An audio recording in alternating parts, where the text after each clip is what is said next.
Night, ricerche e istruzioni in accademie, è un programma che nos mostra ciò che si intende quando si fa di ricerche in diversi settori dell'università, sia di umanistici che scientifici. Die per spuntadis o la rina cognossi ricercatori e ricercatori dell'Università del Friuli. E saranno loro a mostrarnos l'importanza dei loro studi, dai traguardi che hanno arrivato ad ora a conquistare e dagli obiettivi che hanno tagliato per l'avenire.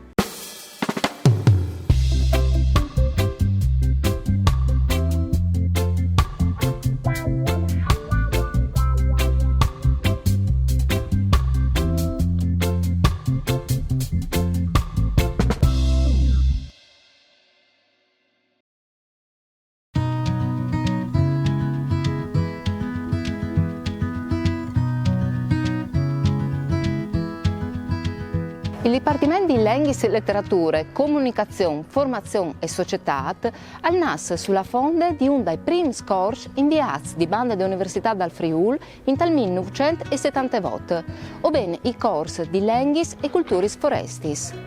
Ogni anno i diversi percorsi formativi acclamano centenari e centenari di studenti di tutta Italia e non dome.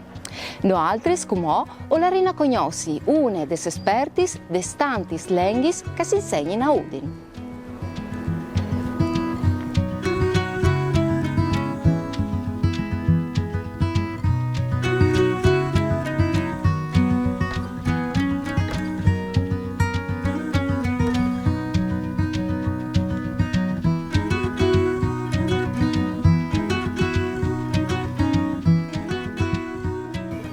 Siamo in compagnia di Elisa Copetti, che è docente a contratto di lingue croate qui in Università del Friuli. E come allora mi conosci un tic migliore, il tuo percorso, ma soprattutto le tue esperienze con queste lingue. E allora ti ho domandato perché proprio la lingua croate? Questa è una domanda che mi fanno in tanti. Io con chiari frutte, io ho vissuto come noi, insomma, come la nostra generazione, dice che è stata la guerra, no? In ex Jugoslavia, e però io ero in Frus e quindi le notizie che arrivavano erano poche ma soprattutto brutte, e mi è nata questa curiosità, no? Di capire, quando sono diventata più grande, c'è che effettivamente era succeduto. E allora io ho attaccato a lei un po' di romanzi, di letteratura, io ho attaccato a giri su internet così. E mi sono appassionata alle lingue perché ho capito che in qualche maniera mi apparteneva già, cioè faceva già parte di me, le avevo già le sorelle, sai che vuol dire? E dopo, quando è stato il momento di iscrivermi all'università, si voleva studiare lingue sicuramente, io ero in dubbio tra sloveno, il serbo e il croato, e lì mi sono veramente inacquarta che suono, no, di queste lingue serbe e croate mi piaceva, mi stava proprio ben intorno, come una mai, e io ho attaccato a studiare e di lì ho attaccato a domandare borse di studi per a Zagabria, per stare a Belgrado, per visitare la Bosnia, per girare, insomma, parlare un po' su Vergine, e così la passione è nata tutta da letteratura e poi di queste sensazioni di essere a chiesa.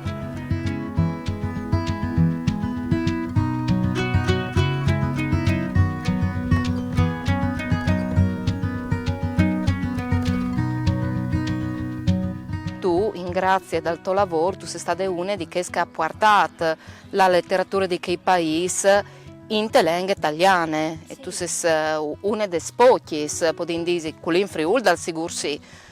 Beh, sì, non sono in tanti, per dire il vero, quasi tutti femminis, che fanno i traduttori dal serbo, dal croato, dal bosniaco, dal montenegrino, perché come insomma sono tutti questi varianti di metti sulla chiarte. Però io dico che chi ha udito è che è stata la mia maestra, no?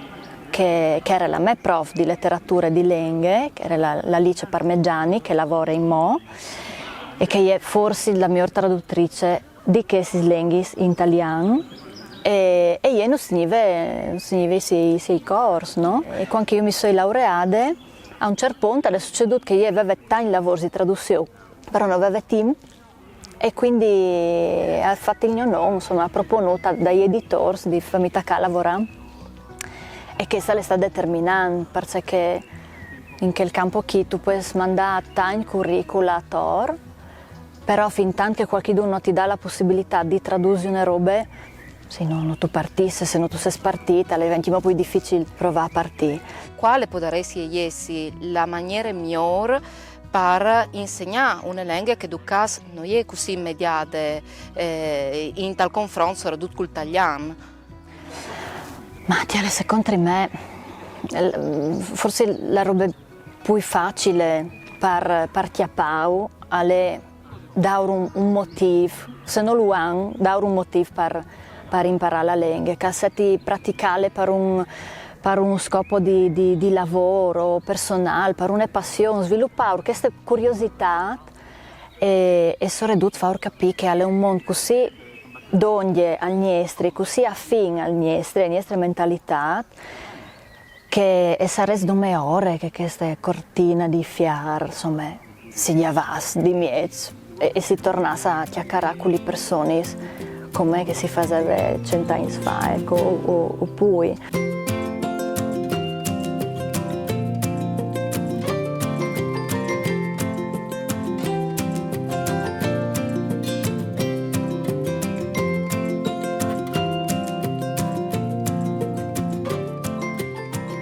Djeca su tu igrala nogomet, pravila kolibe ili bi krali kukuruz od ludog ostoje, preko livade, gotovo na obali Sane i pekli ih u smiranje dana, u kasna ljeta kasnih 70-ih.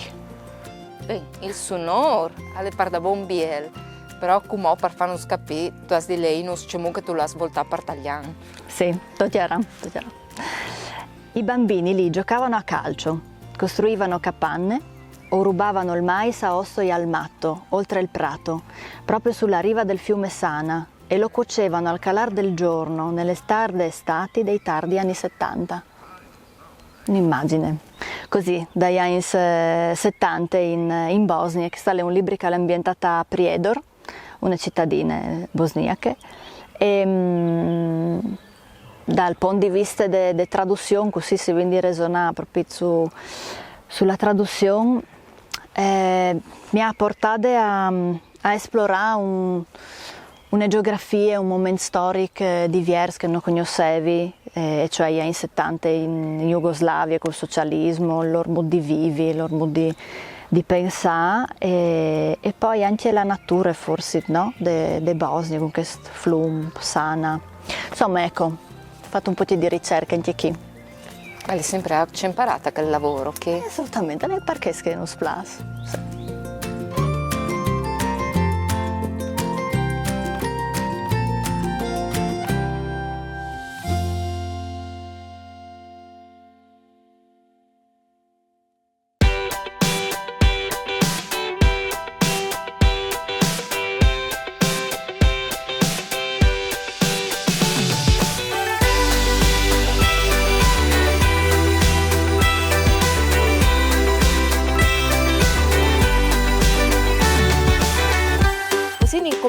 Di Alessio Matic, assegnista di ricerche in psicologie cliniche e come la Rina Scuviergi insieme con lui il suo percorso e anche che sono le sue ricerche.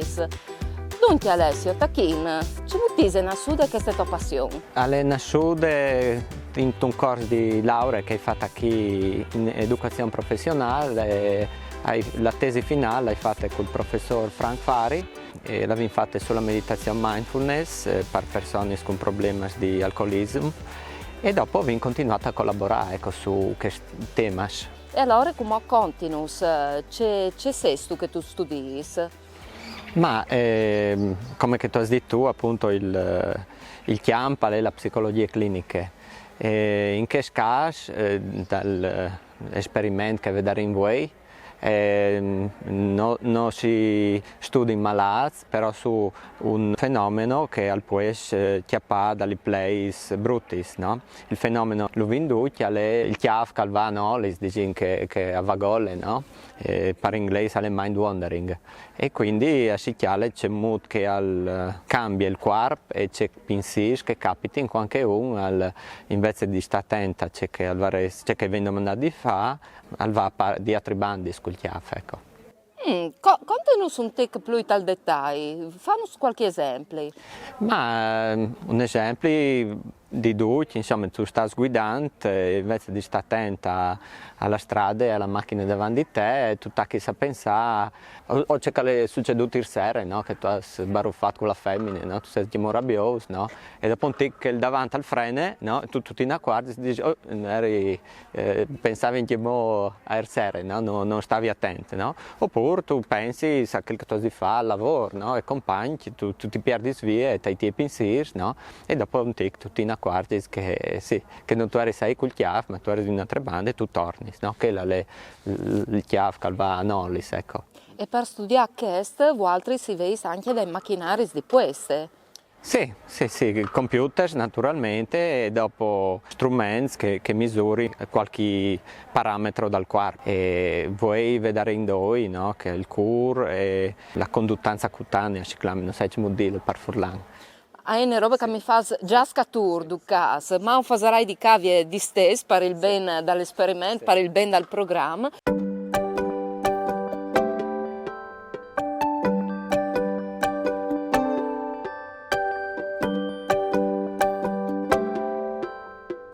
Il CUR delle vostre ricerche è fondato sulla meditazione, ma non spieghi tu in che consiste questo?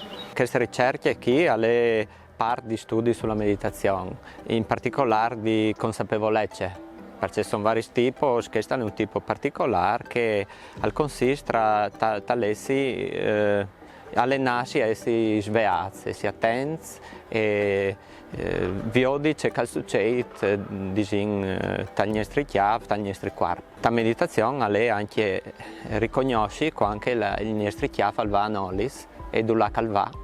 E perché non va a casa il nostro chiave, no? Quando va a tor. E quando si accorge di questo fenomeno qui è importante riconoscere, accettare, no? Di va bene e tornare a portare con gentilezza il chiave su quel che stiamo facendo, perché vari studi hanno mostrato che essi tal come e attenti a quel che stiamo facendo è utile per stare bene, per essere contenti e per vivere una vita serena.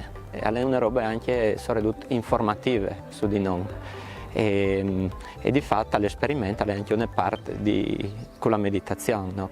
Quindi le persone si mettono e meditano e ogni tanto, come che vedremo, si domandano eri tu attenta a respiro, no? Che si deve domandare di essere attento, oppure eri tu perduto dai pensieri? Bene, allora Alessio, io sono quasi pronta. Sì. Come anni in su, sì. Io farei di cavie e provi in questo esperimento. No, coraggio.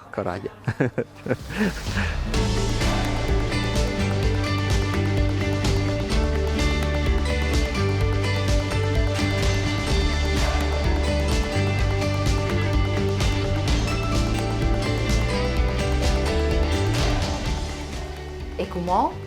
Che succede, Al?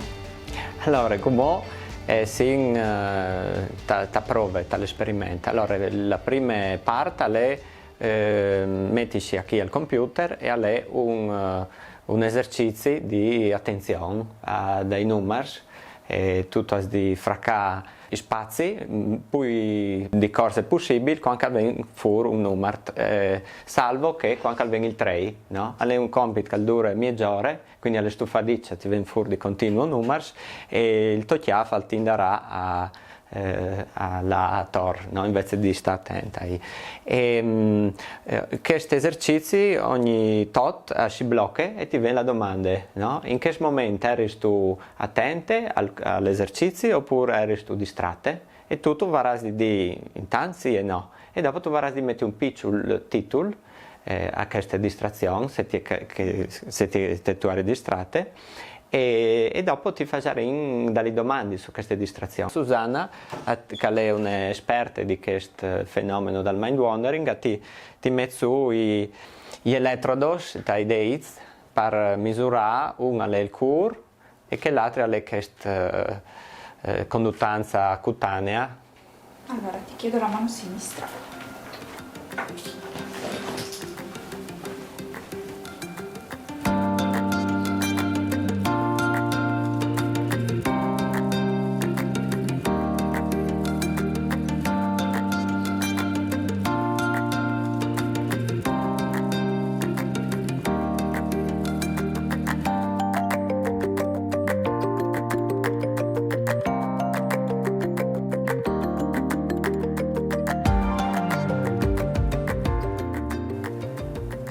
che tu vedi qui, ti domandi se la tua attenzione era sugli esercizi oppure se tu hai perduto via. Quindi rispondi e ti domandi il titolo per queste distrazioni. Ecco, allora come sul schermo sono registrati i titoli che tu hai dato ai tuoi pensieri, alle tue distrazioni, e io come ti domanderai di valutare l'intensità di questi pensieri secondo queste domande e ti domanderai di dargli un voto, un numero da 0 per 9 a 6, il massimo di scale, per capire quali erano le caratteristiche di queste distrazioni. Allora, il primo titolo che tu hai dato alla tua distrazione è ripresi. Ecco, allora, da questi pensieri erano dentro immagini. 0. E sentivi tu per auli su discorso al tuo chiave? 0. Queste distrazioni sono cominciate in maniera involontaria o tu voluto? 3. Queste distrazioni ieri è una parte di un ragionamento che tu stavi facendo, ieri appunto parte di un insieme di pensieri strutturati? 3. Ieri è una distrazione che aveva a che fare con algo di realistico, di vero? 5.